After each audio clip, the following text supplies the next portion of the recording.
أعوذ بالله من الشيطان الرجيم بسم الله الرحمن الرحيم رب اشرح لي صدري ويسر أمري واحلل عقدة من لساني يفقهوا قولي الحمد لله ثم الصلاة والسلام على رسول الله صلى الله عليه وسلم وبعد olunaku olwaleero twebaza Allah subhanahu wa ta'ala okulutusaako nga tuli balamu ne kusaasira family z'abantu baffe abafiiriddwako abaagalwa baabwe family ey'omugenzi Haji BMK n'abalala bonna tusaba Allah subhanahu wa ta'ala abasaasire era abafuulye kabuli ebimu ku bifo byabwe eby'omujjana Allahumma amin. Olunaku olwaleero tulina omugenyi waffe nga inshallah nyamusaba abeyanjulireko biidhnillah era ababuuzeeko inshallah taala naye nga tubeebaza kulaba programs zaffe abatufollowinga ku social media Dota Wakato you're so active ku social media n'abalala tusaba Allah subhanahu wa ta'ala fenna atusiime ate atugase nabiki bye tugabana nammwe. Naam sister Shekati waffe omulungi nsaba obuuze ku balabi n'abawuliriza baffe inshallah taala ate era obeeyanjulire biidhnillah. نعم أعوذ بالله من الشيطان الرجيم بسم الله الرحمن الرحيم. أمانيا زي شكات جارية مصطفى نبامي إيرانغا ندي مسمسا تيرانغا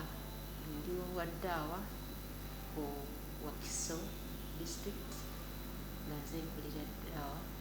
nikutwale elia kachiri. Tubaza Allah subhanahu wa ta'ala okubeera nti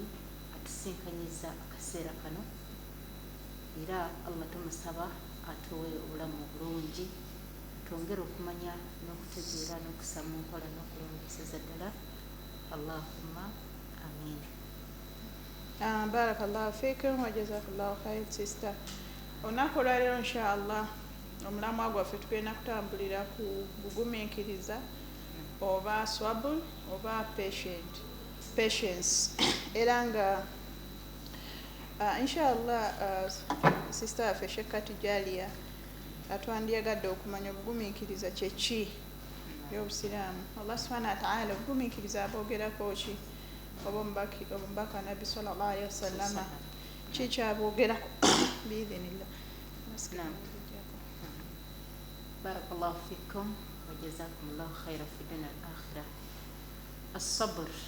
بوبوغومينكiriza olimo olwarabu wekitiibwa Allah subhanahu wa ta'ala wabayogera ku bugumiikiriza waliwo essuula esookerwako abasinga obungi gye bamanyi.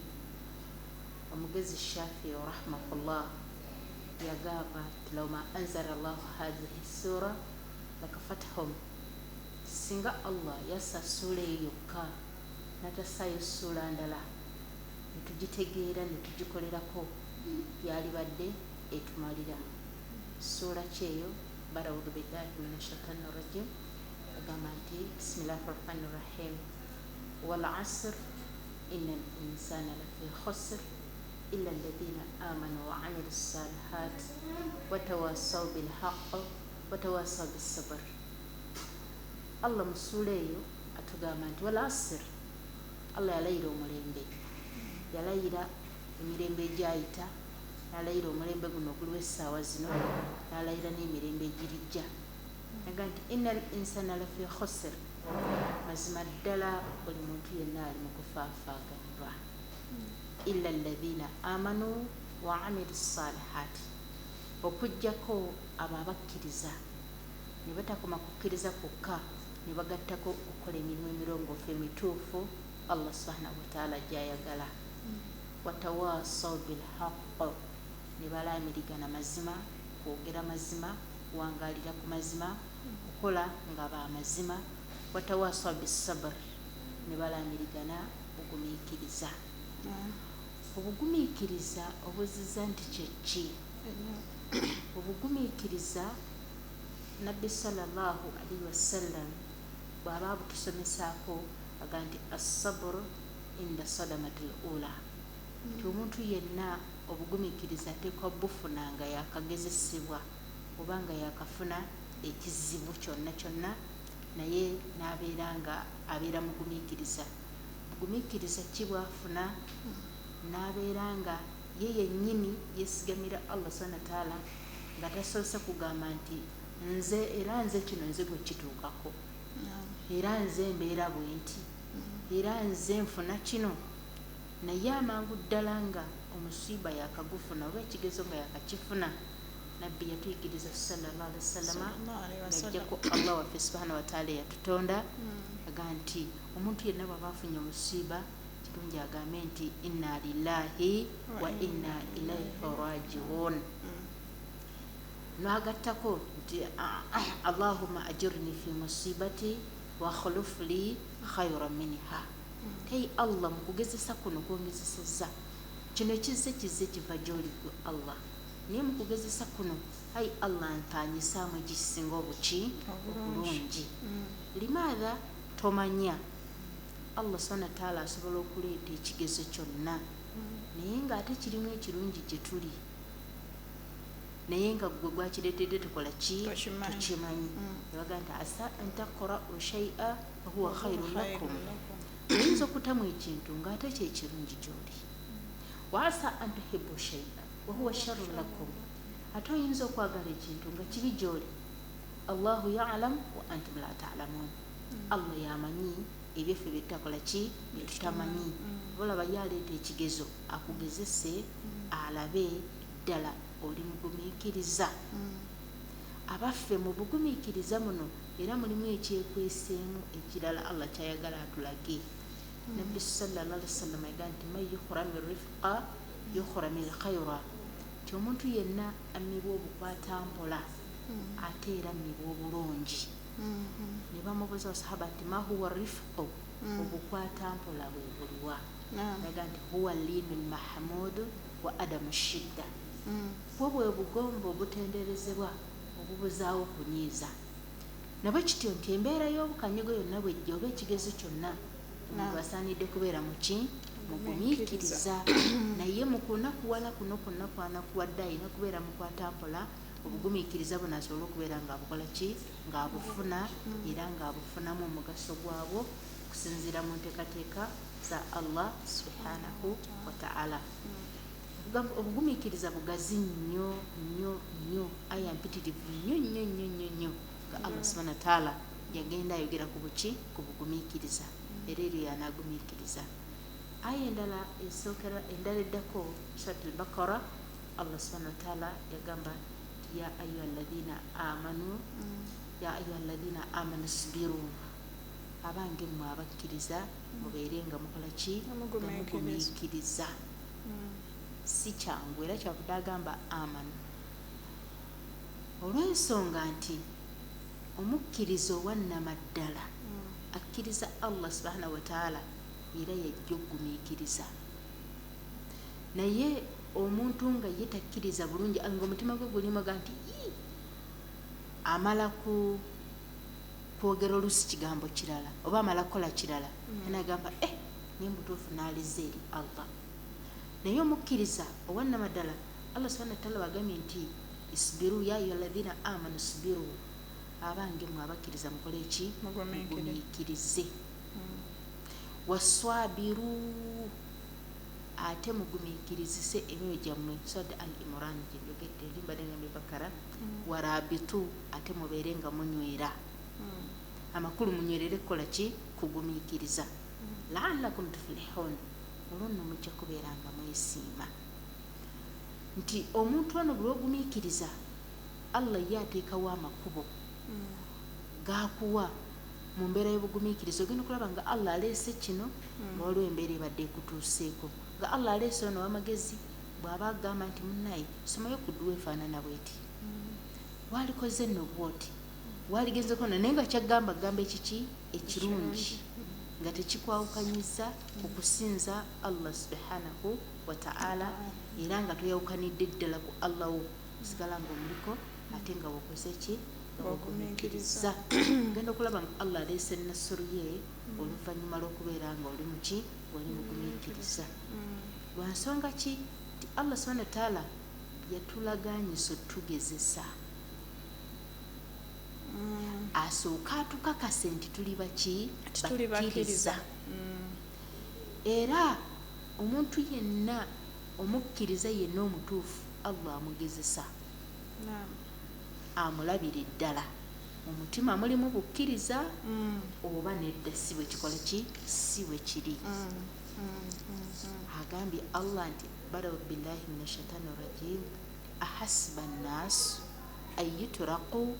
an yaqulu amanna wa hum la yuftanun. abaffe abantu banaalowooza bagambe bugambi nti ffe tuli bakkiriza nga tebagezeseddwa naye nti walaqad fattanna alladhina min qablikum twagezesa dda abo ababakulembera wala yalamanna alladhina sadaqu ndikasa nti ddala bano ddala bamazima bakkiriza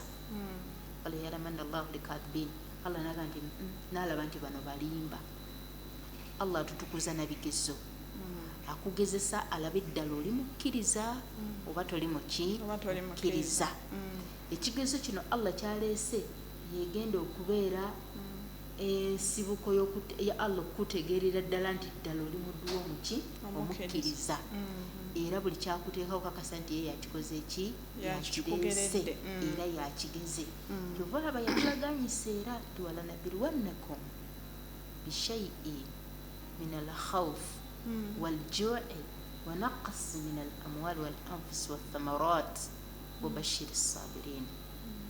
الذين إذا أصابتهم مصيبة قالوا إنا لله وإنا إليه راجعون. أولئك عليهم صلوات من ربهم ورحمة وأولئك هم المهتدون. الله تقامي nja kubagezesereza ddala ng'ayongera kweri ahasiba nnaasu naye naga nja bagezesereza ddala min alkhawf mukutya funa embeera ng'ekutiisa olwaleero fear notya nobeeraawo. abamu nno baba bamanyi nti namajinni naga nyina amajinni ne badduka mu bamaseeka basomerera naye nga Allah subhanahu wa ta'ala yakitusuubiza. alese ekigezo ekyo ekyokutya alina embeera gyakuleetedde n'otandika okutya. Allah akulabira eddala ddala oli mukkiriza min alkhawfi mu kutya oba togambe bandoga biki byogenda okutya byakuleeteddemu mwamuno gy'okutya kuno min alkhawfi waljui agenda kulumya enjala. abantu bangi bali eyo naye ng'ebyokulya tebabikola ki tebabirina. alidde ekyemisana leero kyeggulo tamanyi kyagenda kulya. wanaqasi min al amwaali Allah agenda tukendeereza ssente obwavu bangi babadde balina emirimu gye bakola naye leero Allah yegiggaddewo. kituufu esente tebakyazikola ki tebakyazifuna. Allah byatusuubiza. bangi babadde n'abantu baabwe bweru ababaweereza kasente naye Allah aba yabataddeko ekigezo tebakyasobola baweereza kuba nabo baki bafuuse baavu. bw'abanga tafuuse mwavu naawe ogenda fuuka muki mwavu kuba dipendingira ku oli abadde akola ki akuweereza. ogenda okukeesa enkya ng'oli mu kutya tolina ssente wadde osuubira byonna byegasse waki wamu. n'agamba nti wanaqasi min al amwali okujjako ssente ajja zikendeeza bwe bwavu. n'agamba nti wal anfus n'abantu baffe bajja kutufaako. olwaleero mukadde waffe byemuke Allah yamututte yabadde empagi Allahumma ghafir lahu warahamahu wa afi wa afanhu wa akrimu nuzlahu. n'abalala abafaanana bwe batyo eriyo olinga ebadde empagiruwaga mu famire ate era ebadde empagiruwaga mu ggwanga kuba yibbye mu kekyo kyetugamba tebadde empagiruwaga muki mu ggwanga ne mu famire okutwalira mu kusinziira ebyayogeddwa naye eryabadde empagiruwaga ng'ali mu famire buli omu kwakoze eki kwasinziira nagamba oli naakola ati badallah oli kwasinziira n'abaako watandikira. Allah nayisisa n'emikwano mingi bashiyooku bangi Allah abatututteko ake abantu aba Allah abatugjeeko. Allah bwakugjeeko omuntu onoogumiikiriza oba onoga nti gundi yamusse. nze era namanya nti gundi oyo yajja muttira ddala era amaze n'amutta naye ate tewali muntu atta okujjako ajaliyo omuntu nga Allah agikoze eki agituusizza kuba ajaliyo Allah kasita agituusa la yuakhira Allahu nafsan idha jaa ajaluha Allah talindiriza mwoyo gwonna kati eba ajaliyo yekoze ki Allah agirese oba agiyisiza kuki Allah agitusiza Allah atwagala mbuki bugumiikiriza abantu bafa abatujjeeko naye nti wathamarat n'ebibala Allah ajja bikendeeza bantu bangi ogenda nosanga fininga munene nnyo bwati bugenda okisala munanga kyonna kivundu ate atuuka wano nga covid yakajjanga enniimu emu ya 2,100 exactly bikendedde enniimu emu ya 1,000 ate noba wa mukisa ng'ogikoze eki ogifunye naye ate eri atagikola ki atalusobola bwe bwavu obuyitirivu so nga ate twabinoganga mu kyalo netubeera nga tubirya nga tebiriiko na ssente naye Allah agambye nti wabashiri sabirin nze nja kusanyusa abo baki abagumiikiriza alladhina idha asabatuhum musiba Allah babanga bagezesezza qaalu inna lillahi wa inna ilaihi rajiun baga nti mazima ffe tuli ba Allah ate era eri Allah gye tugenda okukola ki gye tugenda okudda nga nti ulaika alaihim salawatu min rabbihim wa rahma abo nno abagezesebwa ne bajja ebigambo ebyo ku lulimi lwabwe nga bisinziira mu mitima be balina okusaasira kwa Allah subhanahu wa ta'ala omulezi waabwe n'okusaasira kwe naga nti wa ulaika humul muhtadun ate beeba okuluŋŋama kuno ku duniya ne ku akhira empeera zaabwe bazisangeyo olw'obugumiikiriza nga bagumiikiriza olw'ebigezo byani bya Allah subhanahu wa ta'ala tetwerabira abatulaba era abatuwuliriza tituli tukigambo ekitibwa sabr obugumiikiriza jazakallahu khair tweyanziza Sheikh Tijalia barakallahu fikum wa jazakallahu khair twalabira programu yaffe tusibwako abajilbab house abasangibwa ku Ham shopping mall balina buli birungi nategeezeddwako nti baleese ebirabo by'obusiraamu omukyala wandyagadde otonera omwami we ebirabo balina ebirabo nga bijja olwedde bisabike oba omwami wandyagadde otonera mukyala ogenda ku buko balina ebirabo wedde nga bisabike batunda niqab balina jilbab n'ebyobusiraamu byonna byewandiyoozezaako obuwowo obw'omu nnyumba munviiri obw'omu buliri obw'okumubiri bonna babirina inshallah bakyalireko oba bakubire ku noti 7 noti emu 57447 tugenda maaso ne mulamwa gwaffe ogwa Obuguminkiriza oba kyetwandiise sabr sister singa omuntu aba Allah subhanahu wa ta'ala alina byamugezesezaamu ng'ebyo byennyini Allah subhanahu wa ta'ala byeyatusuubiza okufa obwavu enjala fear okutya kiki yandisookeddeko okukola omuwala omukyalo oyinza obba oli mu bufumbo n'ofuna ekigezo okuva eri omwami wo mu kifo omuntu kyeyandikubidde bazadde b'essimu oba obbatiisa oba kiki kyeyandisookeddeko ofiiriddwa obadde oli awo omwami wo yagenze kukola n'akubira essimu omwami wo emotoka emutomedde n'akola ki n'afa akaseera ako omukkiriza ki kyeyandibadde akola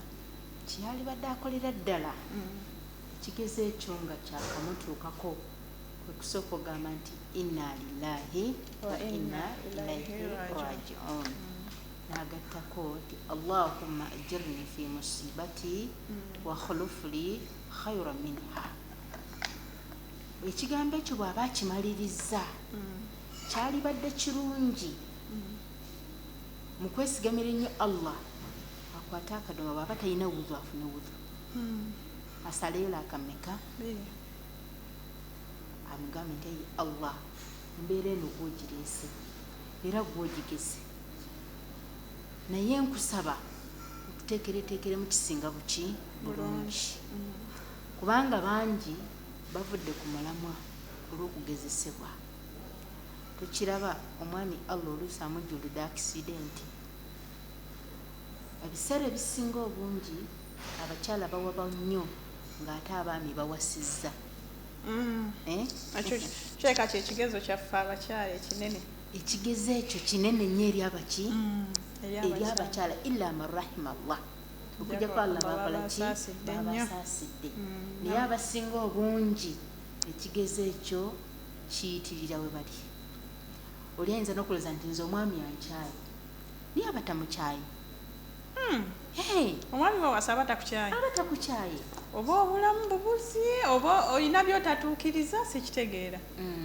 kiyinza okuba eky'emirundi egy'enjawulo olw'ensonga nti abaami batuwasa yakufuna ng'okyali muwala muto buli kimu kyonna kyonna okisobola naye Allah yinza okugerera n'abawa ezzadde kyengera kyaleese ne bukeesa enkya ne bakulongoosa bulongoosa la kadara Allah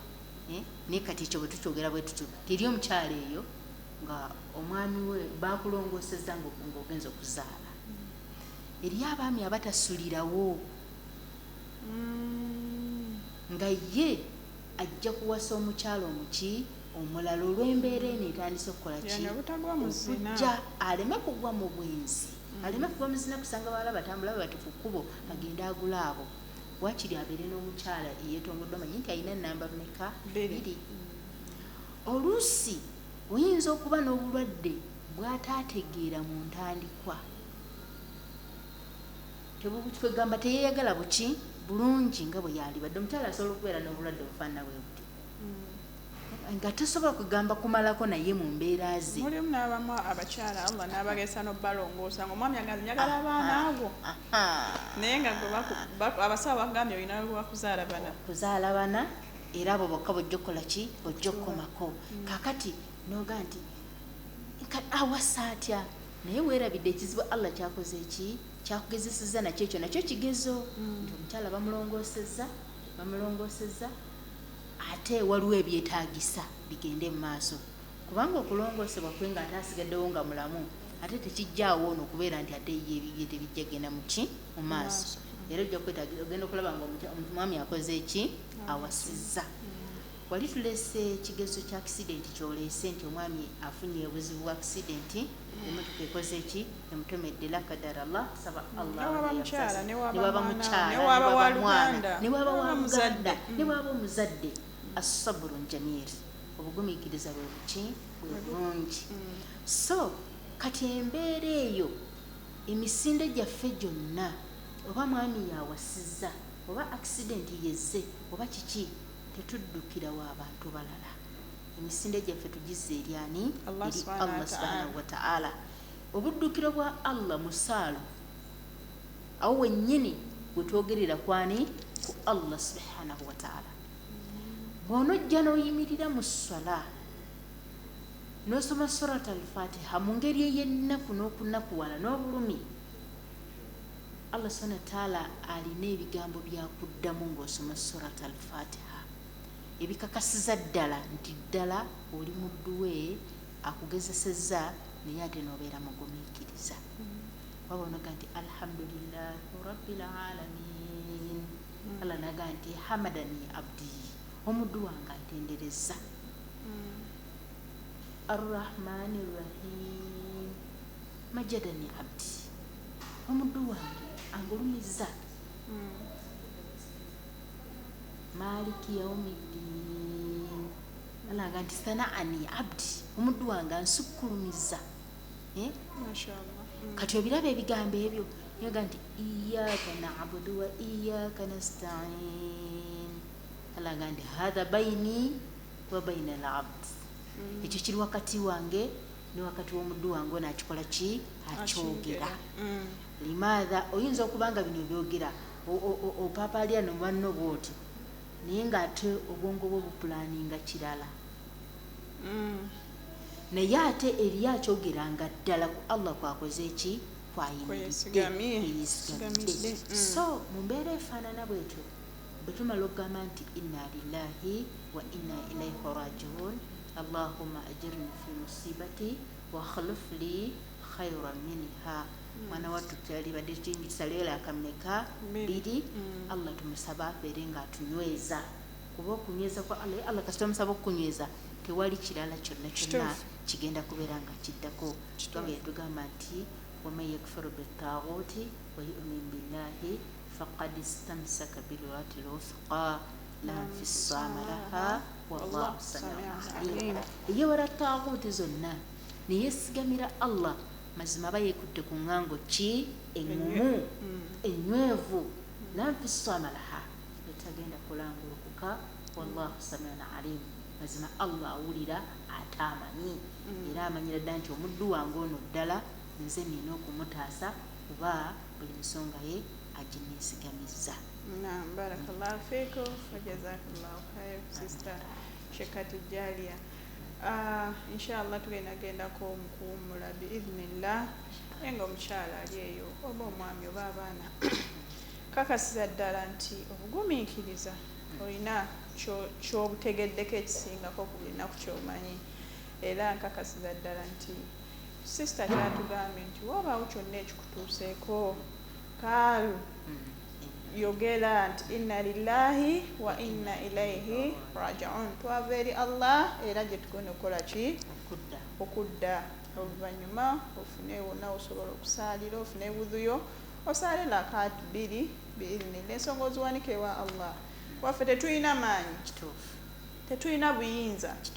tuli banafu nnyo eri Allah subhanahu wa ta'ala, naye ate weesigamira Allah subhanahu wa ta'ala oba w'amaanyi oba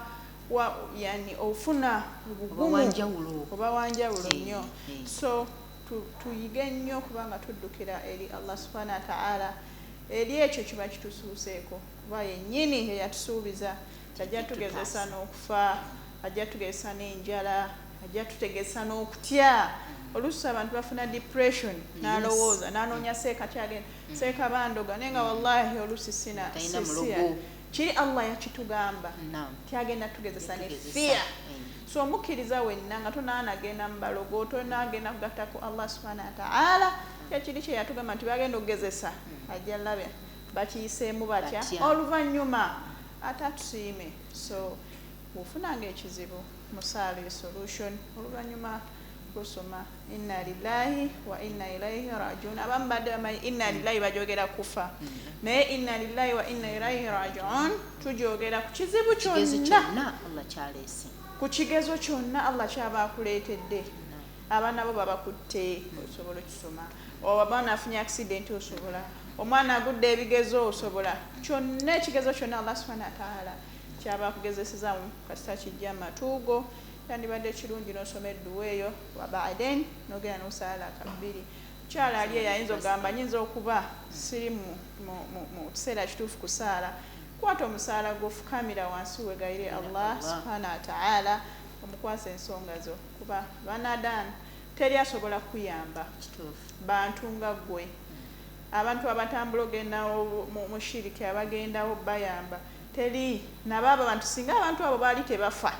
twandibadde tuddukira gye bali, naye nabo bafuna ebizibu, nabo bafa, nabo bayita mu buli kigezo gwe kyewandikoze eki ebinene ebyenjawulo. So ekyandibadde ekirungi gwe kukwasa Allah nsonga zo ng'ekuli ku mutima n'omwegayirira n'omukaabirira Allah subhanahu wa ta'ala, ekigezo ekyo akikuyiseemu nga tokaafuwadde. Inshallah ta'ala tugendagendako mu kuwummula, tutudde mu kitundu kyaffe ekyokubiri nga tukyagala ne mulamwa gwaffe ogw'obugumiikiriza. Tumwerabira Jilbab House, inshallah mubakyalireko, balina jilbabs ennungi era nga be banyambaza zonna eziri already made, zirina materials ennungi, balina engoye ez'abagole naye ng'ate ojambala nga tovudde mu busiraamu bwo, balina perfumes, balina henna, balina obbaani oba bukhul oba obuwuubu mu nnyumba n'ebirala bingi, amakanzu g'abaami bingi. Inshallah ta'ala wandyagadde omukyala omugole kukuba ina, oba wandibayagadde okwetonera omwami wo biidhnillah bakuba ne ina, kyetaaga obakyalireko inshallah ojja kumanya ebisingawo, oba bakubire ku namba zaabwe 0701 57 44 47 oba 0786 224 398. Tugendeko mu Bulango inshallah. Assalamu alaikum wa rahmatullahi wa barakatuh. GTV brings you Omuchalo Busiraamu every Sunday from 7 p.m. to 8 p.m. with Haajit Sania Kigozi. This program is proudly sponsored by Jilbab House, dealers in hijab, jilbab, niqab, kanzu, Muslim capes, Islamic wares, Islamic gifts, veils, Islamic party wares, habati sauda, and many others. For quality products from Turkey, Dubai, Saudi Arabia, and Egypt, visit Jilbab House at Ham Shopping Mall, New Sharia World, shop number A99, or contact them on 0701 574 447 or 0790 815 759. GTV for unity and development.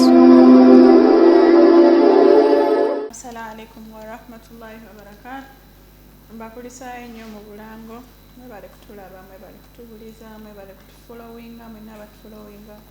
ku Facebook, YouTube, n'abatulaba ku TV. Ng'oli awo gw'olinda program y'omukyalo Busiraamu. Tusaba Allah subhanahu wa ta'ala abasiime. Ffenna tuganye n'ebigambo bino bye twejjukanya nabyo paka yaumul qiyama. Naam, Sheikh Kijalia biidhnillah. Omusiraamu alina kugumiikiriza mpaka ddi. Omusiraamu alina kugumiikiriza mpaka ddi. Subhanallah. Mpaka ddi. Waliwo omuntu agamba nti ngumiikiriza okuva mu buto mbonaabona. Yes. Nkuze mbonaabona. Yes. Nfumbiddwa mbonaabona. Nobye mbonaabona. N'atuuka Allah n'amugeya n'obulwadde nga bunene. Omuntu yandyebuuzizza ddala omuntu alina okugumiikiriza mpaka ddi. Naam, barakallahu fikum wa jazakumullahu khaira fi dunya wal akhirah. Omuntu yaligumiikiriza mpaka ddi. Ansi egamba nti omuntu talina kkoma, yalina kkoma kugumiikiriza. Omukkiriza yenna takutuka na ssuubi liva eri Allah subhanahu wa ta'ala. Nabi Musa alayhi salatu wassalam, Allah subhanahu wa ta'ala bwe yamutuma yasiŋŋaana Abamisiri, Firawuna alayhi la'ana, ng'abaliisa akakanja, ng'abaana baabwe abalenzi babatta. Subhanallah. Abawala nabo ne babeera nga embeera gye bayisamu si nnungi. Abalenzi babatta, abawala nabo babisa si bulungi, ng'embeera gye balimu tekola ki teyagaza. Naye Nabi Musa alayhi salatu wassalam yabagamba ba'udhu billahi minash shaitani rajim, surat al-A'raf. Qala Musa liqawmihi ista'inu billahi wasbiru inna al-arda lillahi yurithuha man yasha' wal 'aqibatu lil-muttaqin. قالوا أوذينا من قبل أن تأتينا ومن بعد ما جئتنا قال أسى ربكم أن يهلك عدوكم ويستخلفكم في الأرض فينظر كيف تعملون. آية نبي موسى قالت استعينوا بالله واصبروا. abanga ab'ekibiina kyange mwesigamire eri Allah ate mugumiikirize. Ne bagamba yi qaalu udhiina min qabli an ta'tiyana, twanakuwazibwa nga tonnatujjira. Bagamba Nabi Musa. Bagamba Musa. Omusajja Falaawo ng'atubonyaabonya atukoze buli kantu konna. Ate naawozze nabbi wa Allah. Itana ate ne bw'otujjidde era omusajja akyatuyigganya. Abaga nti inna al-arda lillahi yurithuha man yasha. Eno ensi ya Allah gisikiza bonna gw'aba akoze ki gw'aba ayagadde. Naye wal 'aqibatu lil-muttaqin, ye enkomerero y'abo abatya Allah. Amakulu olina okugumiikiriza paka lasi. Yani inna Allah. Nabakityo n'abagamba nti قالوا أذنا من قبل أن تأتينا من بعد ما جئتنا قال أسى ربكم أن يهلك عدوكم. Tomanya oboolyawo omulezi wammwe ajja kujjawo abalabe bammwe abo, wayastakhlifakum fil ardi, nammwe ensi eno agibasikize, fayanzura kaifa ta'maluun, ate nammwe abalabe butya bwe mugenda okukola. Allah asobola okugezesa n'abalabe ebbanga ddene. Yani oluvannyuma Nabi Musa yamala n'asikiza ensi, Allah ekisiibuzo kyo ekikola. Era tulaba nti ekiseera bwe kyatuuka Allah subhanahu wa ta'ala yalagira Nabi Musa alayhi salatu wassalamu abeere nga asomosa Abamisiri. N'abaddusa emisinde, ne Firawuna n'abalabe be nabo nga bakola ki nga babagoba misinde. Mwana wattu ne batuuka ku Red Sea. Abasajja bagamba ya Musa kati otulese ku mazzi tugenda kuyita wa abasajja batuli naga nti la takhaf wala tahzan, temutya temunakuwala inna allaha ma'ana mazima ya allah ali wamu naffe omulezi waffe yali wamu naffe allah subhanahu wa ta'ala namulagira okuba omuggo ku nyanja ekkubo ne lijjawo n'enfuufu n'enfuumuuka bonna ne bakola batya ne bayitawo bwe bamala okusomoka ekyewuunyisa ne bano bajja babagoberera kyokka tewabadde ekkubo balabye nga musa yali allah kwayisiriza n'alikubawo naye ate bo nabo bajja babawondera oluvannyuma lwabo okugumiikiriza allah subhanahu wa ta'ala bano n'abakola atya n'abasaanyaawo era mu kaseera ako Firauna yawakanyanga nnyo nti yakkirizangamu munda ng'omuntu ng'amanyi nti katonda wa musa gy'ali era ye mutuufu naye ng'abeera wano olw'okuba ye ayagala okwefuula katonda ng'agamba nti nze katonda mwe naye nga bwadde eri amanyi nti katonda wa musa akola atya gy'ali era aliwaaya ziga nti olunaku lumu yali atambulako mu kisaka Firauna alayhi laana afuna ekizibu afuna ekidumusi kimugwamu ng'omutonde naye yali yalimba abantu be nti yetagenda wa manju n'akyama mu kasiko n'amala ekyetaago kye n'amala n'avaayo abaavaayo bw'ati n'alengera abasajja be yagambanga nti nze katonda nagamba bano bajja kukyama balabe kiki kyenguzi wano nagamba katonda wa musa bw'oba gy'oli mbikkirira abasajja bano baleme kumanya ekyenkoze eki ate ye katonda ate ayita owa musa amanyeero owa musa yabikkirira ate yataasa bw'oba gy'oli mbikkirira abasajja bano baleme kumanya ekikoze eki kyenkoze wano mwana wattu allah subhanahu wa ta'ala yayanukula okusaba kwa Firauni obukyafu bwe n'abumezaamu enjaga netaaba enjaga ero gy'olaba eyo abasajja mukama fava kukola kyawo nti ate kiki kyenkoze omujje mugende mulabe allah amubikkiridde subhanallah agenda okulaba nga omuddo gumizeewo kati ekyo kyamulingamu naye ng'ate takkiriza nti ddala katonda gyali ng'ayagala yo okubeera ng'alaga nti ye super power naye kityo obugumiikiriza tebulina kkomo allah subhanahu wa ta'ala yasalawo n'asomesa abamisiri ne bayita ku Red Sea nabbi Musa allah n'amutaasa n'abamisiri bano ne bafiira mu mazzi ne Firauni yennyini mu kaseera ako yali atandika okugamba nti amantu bi rabbi Musa Kiriza katonda wani wa Musa allah mugamba nti al ana waqad asaitu qabl akaseera kano nga muntandikwa wajema allah n'amulaganyisa nti ngenda kulekawo amubiri gwo kibeere ekyokulabirako eri bonna bonna abalikola ki abalijja bamanye nti nze buli kimu nze nkikola nabwe kityo allah subhanahu wa ta'ala atugambye mu aya eri nti asa rabbukum ayyuhlika aduwakum wayastakhlifakum fil ardi fayanzura kaifa ta'malun namwe nja kubasikiza ensi eno banyala okugumiikiriza engenzi basikize tunuulire butya bwemukola ki bwemukola ekyewuunyisa abamisiri bwe bamala okusomoka bavunye Firauna alayhi laana yali abatulugunya eddembe lye baali badde nga bagenda batandika kusinza allah mbutuufu mwana wattu ate baanoonyayo kumugattako abaasomoka ne nabbi Musa ne batuuka eri ne basangayo omusajja nga yakola ente samiriyo nabo naga nti ya Musa jallana aliha naffe tufunireyo katonda kuba bali bagisinzanga ani kuba bali balaba katonda waabwe bamulabako owaabwe tebamulaba tumulabako nawe tufunireyo waffe tumulabeko subhanallah so mu mbeera efaanana bwetyo obugumiikiriza tebulina komo allah tumusinza nga tuli bagumiikiriza hatta yatiyaka lyakin okutuusa okukakasiza ddala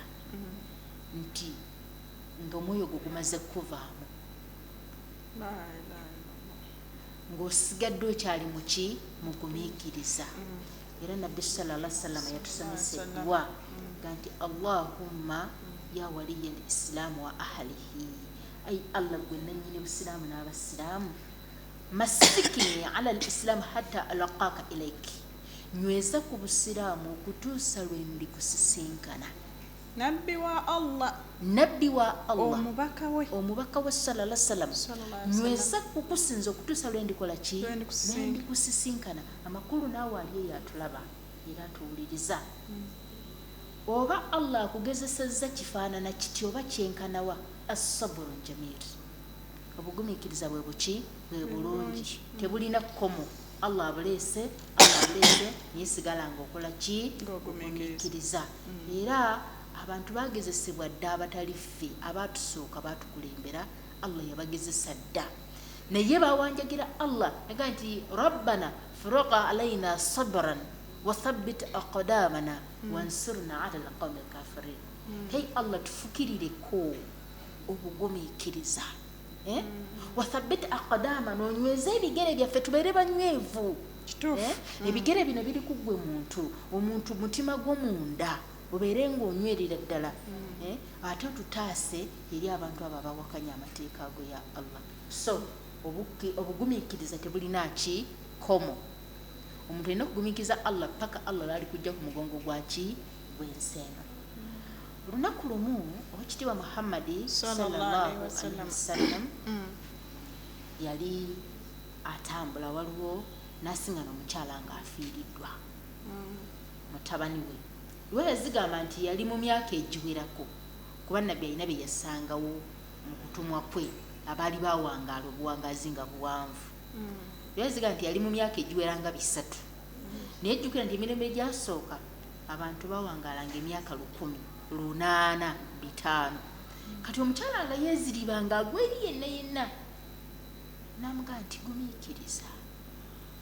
yamugamba nti olaba tekituuse ku omukyala agamba omubaka Muhammadi sallallahu alaihi wasallam naye ye yali tamanyi nti onaani mubaka wa Allah ate era riwaya endala ziga nti n'okukkiriza ayinza okuba nga yitannaba kubeera nga munyevu mu bukkiriza bwe mwana wattu nga agumiikiriza naga nti olaba tusigwa ofiiriddwa akaana kange kabadde kakyali akato emyaka 3 byokka bwe biti emyaka bimeka 3 ya rabbi jjukira nti abantu bangala myaka 108 nabbi n'agenda kakati bano balabanga abavubuka abato amugamba nti owange oyo gwogambye omumanyi naga nti tiyo no mubaka wa Allah nti kiki mubaka wa Allah naye ekisooka ye yazaalwa mulekwa teyalaba ku taata we maama we yawangaala naye emyezi 6 Allah n'amutwala jjajjaawe yawangaala naye emyaka 6 Allah n'amutwala jjajjaawe nawangaala naye emyaka 8 Allah n'akola ki n'amutwala kakati ate taata we abaddewo ebbanga lyabadde amubeereddewo naye Allah amukoze ki amututte naye yamutwala naye akyali muki mugumiikiriza mukyala mutuufu kyamukwatako n'agenda eri nabbi sallallahu alaihi wasallama n'amugamba nti ya rasulallah nsaba kunsonyiwa mu kigambo ekyo kye nayegedde n'amugamba nti as-sabr inda sadamatil ula obugumiikiriza bubeerawo nga wakafuna omuswiba wenakugambidde wali sirikidde n'okola ki n'ogumiikiriza okuba emiranga neweedibaga neweeziribanga n'okola otya n'oyogera bingi ng'ofunye obuzibu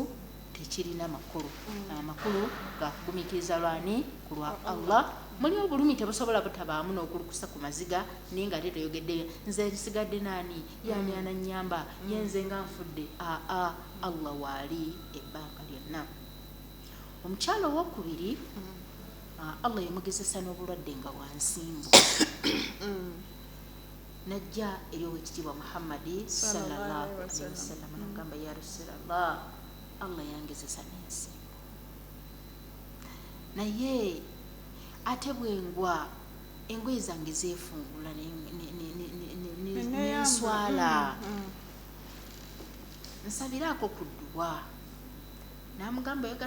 woba oyagala ejjana ya Allah beera nga ogumiikiriza n'obulwadde kuba Allah yakugezesa gumiikiriza kuba oleesa ekifaananyi nti oli Allah asobola omugezesa yazaalwa n'agezesebwa nga muto nakula nabeera mu bigezo nafumbirwa nabeera mu bigezo nanoba nabeera mu bigezo nakaddiwa akyali mu bigezo paka kufa ekyewuunyisa omuntu asobola okugumiikiriza eno yonna mu bukadde ne Buganda naye ate mu bukadde n'agenda mu shiriki nze bukyambonaabona emyaka gyonna kaŋŋendeko ewaka bwakaganda audhu billahi saba Allah abeerenga atukuuma kaŋŋendeko ewa pasita gundi Allahu akbar ate bayiga takujja mu ddiini yo pasita takujja mu ddiini yo shahada gyabadde naye nyweva asaala esswalaze abeera naye mutuufu agenda okunaga nti subhanallah bano ogenda okutuukiri nga bagamba nti yesu mwana wa katonda ng'ate lam yalid walam yulad walam yakul lahu kufuwan ahad tazaala Allah tazaalibwa talina kimwenkana teyali yazaalibwa kati bagamba nti yesu mwana waani wa katonda olina okusooka omukkiriza ewa pasita kuba yesu yakola subhanallah chokana bagati bakujja mu ddiini yo tebakujja mu ddiini yo naye atolina okukkiriza ani oba ogivuddemu Allah subhanahu wa ta'ala oba omugaseeko so mu mbeera efaanana bwetyo kyewuunyisa obugumiikiriza omuntu asobola obuvaamu naye gumiikiriza hatta yatiyakal yaqiin tusobola okaza nti ddala gumiikiriza nyingidde kabuli Allah ngezesezza tubadde ku mukyalo oli yali agwa ensimbu omukyala nabbi sallallahu alaihi wasallam amugamba nti oyagala obeere bulungi muno mu duniya oba oyagala obeere bulungi mu akhira olekerawo gwe ensimbu okubeera nga oswala mu bantu nga kyamubuuza ekyo kyoyagala oba oyagala janewa Allah oba oyagala janewaani wa Allah which means nti Allah subhanahu wa ta'ala ayina kyaleeta nga akikuleetedde nga mulimu ejjanaayo mu bugumiikiriza obwo nga mwogenda okufuna ki ejjana oba ku mbeera eyo Allah jagesiza nakyo nga waliwo ejjanaayo awo ate oyinza okulemererwa kuba abamu bangi basabye Allah subhanahu wa ta'ala okubawa obugagga era mu bugagga ate abalala mu babujje bagenze mu luminati abadde mwavu ne bafuna byamuteekedde mu byamukoleddekoledde afuna ekiki afuna esente esente ne zibeera fiti ne zimujje ku mulamwa gw'obusiraamu gw'okusinza Allah subhanahu wa ta'ala ebimujja ku bukkiriza bwe akedde nkya afunye sente naye nga yagenda n'awaayo abantu n'asala abantu abadde bwasaddaaka takomye ku ekyo n'enganda n'azaawukanako abamu ibada z'obufumbo bazivuddeko ne bakadde baba basaba ibada z'obufumbo bazivuddeko lwakubanga afunye kiki sente Allah yamugezesa n'obwavu naye nayagala afune sente esirimu shayatini alaba obwavu buli alaba kiki kati twagala mu mukyalo oli mukyala naga nti njagala ejjana saba Allah ampe ejjana kambeere mugumiikiriza namugamba naye ya Rasulallah sabirako eri Allah bwe mba ngudde wansi engoye zange zireme kukola ki zireme kwebikula nabbi sallallahu alaihi wasallam namusabira edduwa baziga nti omukyalo oyo ebbanga eryo wakati yalidde n'ennyumba wangazi bwe lyali ebbanga esaamusaamu lyeyongerayo Allah namukola ki namutwala naye namutwala nga mukkiriza nga mugumiikiriza ekigezo Allah kimugezeseza nakyo nagumiikiriza nakyo Allah namuwa obuwanguzi nabwe kityo obugumiikiriza kiwambuuzizza tibukoma ddi awo wennyini sista ntoneeyongerayo abasahaba ba Allah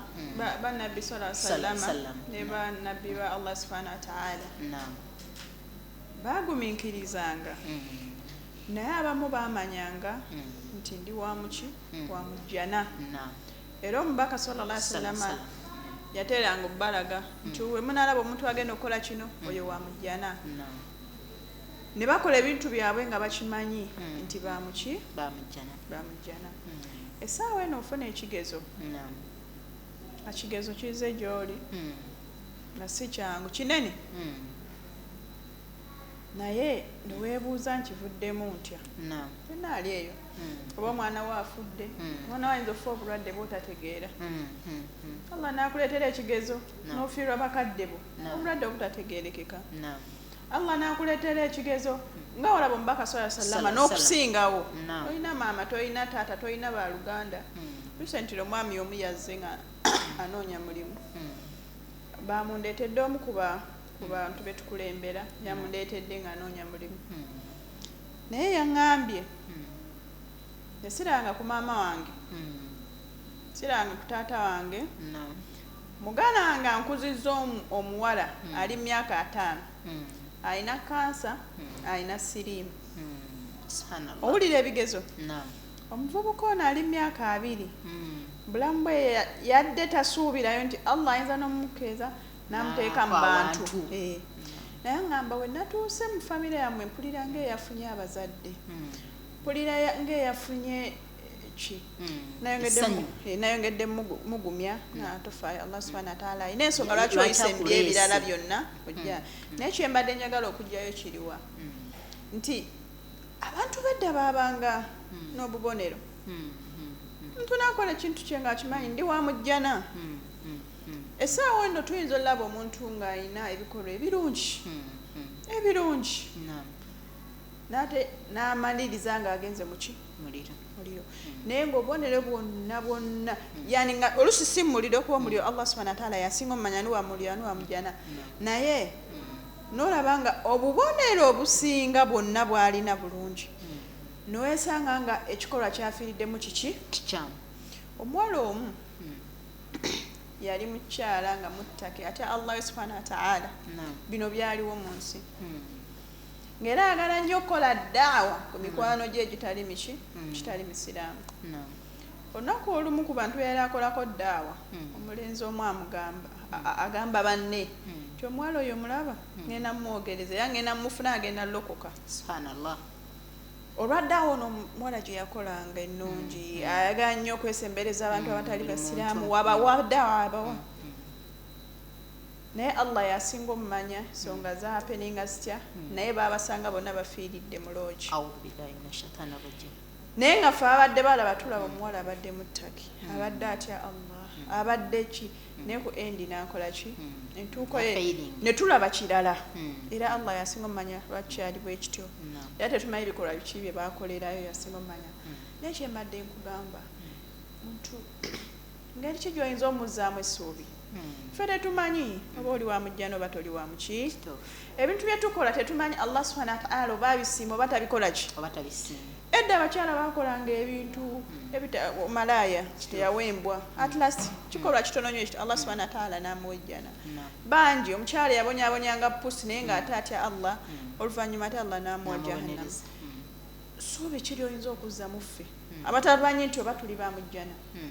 oba tuli baawa ebintu bye tukola tetumanyi oba Allah subhanahu wa ta'ala abikola ki naye nga tukola tumusinza tumanyi Allah ye Allah waffe suubi kiri oyinza okuzza muntu yenna ali eyo mbeera gy'ayitamu byagezesebwa buto bukulu bufumbo bukadde na life ye tabeerangako awo nti mwezi mulamba ndi muki ndi musanyufu suubi kiri oyinza okuzza yenna atulaba eyo atuwuliriza naam barakallahu fikum naam ekisookera ddala basahaba bonna bwe babeerawo ku basahaba nabi muhammadi sallallahu alaihi wasallam Allah subhanahu wa ta'ala bwe yagamba nti radiyallahu anhum wa radu anhu dhalika liman khashiya rabbahu ti Allah yabasiima nabo ne bamusiima naga nti ekyo kyakufuna buli anaalongoosa eri Allah anasiima eryani eri Allah Abubakar radiyallahu anhu Nabbi sallallahu alaihi wasallam yagambanga basahaba abo bwe yamugambangako nti oli wa mujjana Abubakar yagamba nti teyagana nti siri wa mujjana naye yagamba nti